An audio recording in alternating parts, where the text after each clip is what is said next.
Imagine करो अगर आप एक पीसफुल गैदरिंग में खड़े हो और अचानक बिना वार्निंग के 1000 से ज्यादा गोलियां चलने लगे। आज की वीडियो में हम वही मोमेंट डिकोड करेंगे, जलियांवाला बाग मैसेकर, जिसके बाद पूरा देश एक्सप्लोड हो गया नेशनलिज्म के इमोशन से। और शॉकिंग बात, इस सब की शुरुआत वर्ल्ड वॉर से हुई थी।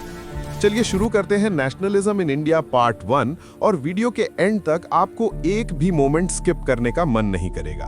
अगर पहली बार आए हो तो प्लीज लाइक और सब्सक्राइब जरूर से करना। देश से प्यार तो सब करते थे, लेकिन ब्रिटिश के खिलाफ एक साथ खड़ा होने की फायर कब जली? इसका जवाब मिलता है वर्ल्ड वॉर 1 से। 1914 में वर्ल्ड वॉर 1 स्टार्ट हुआ और ब्रिटिश ने इंडिया को कैश मशीन बना दिया। Taxes increase, prices double, force recruitment, famine level hardships. लोग फ्रस्ट्रेशन में उबल रहे थे। देश में एक साइलेंट एंगर ग्रो हो रहा था। यही एंगर बाद में नेशनलिज्म का फ्यूल बन गया। और तब एक ऐसी पर्सनालिटी आई जिन्होंने इस एंगर को ऑर्गेनाइज्ड मूवमेंट में चेंज कर दिया। 1915 में गांधी जी इंडिया आए। उन्होंने एक पावरफुल वेपन इंट्रोड्यूस किया, Satyagraha. Truth plus non violence के थ्रू इनजस्टिस को हराना। उन्होंने 3 एक्सपेरिमेंट्स किए, Champaran, indigo farmers, Kheda, peasants, Ahmedabad, mill workers.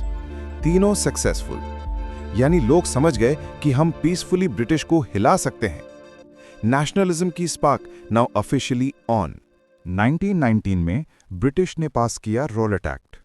No trial, no lawyer, no appeal. Basically एक ब्लैक लॉ। पूरा इंडिया शॉक में। गांधी जी ने दिया नेशन वाइड हड़ताल का कॉल। हिंदूज मुस्लिम्स एक साथ आए। देश में यूनिटी का वाइब स्प्रेड होने लगा। लेकिन ब्रिटिश की नेक्स्ट मूव ने सब कुछ खत्म कर दिया, लिटरली। 13 अप्रैल 1919, बैसाखी का दिन। हंड्रेड्स ऑफ पीपल एक ओपन गार्डन में पीसफुली बैठकर मीटिंग कर रहे थे। जनरल डायर में एरिया ब्लॉक कर दिया और बिना वार्निंग के फायरिंग शुरू करवा दी। लोग भागने की जगह वॉल से टकराकर गिर रहे थे। ग्राउंड ब्लड से रेड हो गया। इस इंसिडेंट ने पूरे भारत को शेक कर दिया।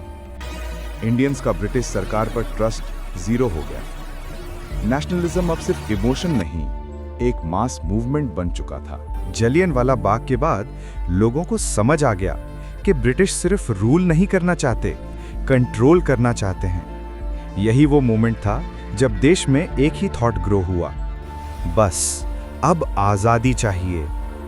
ये बेस बन गया अपकमिंग जायंट मूवमेंट्स का। नॉन कोऑपरेशन, सिविल डिसोबीडियंस और फिर इंडिपेंडेंस।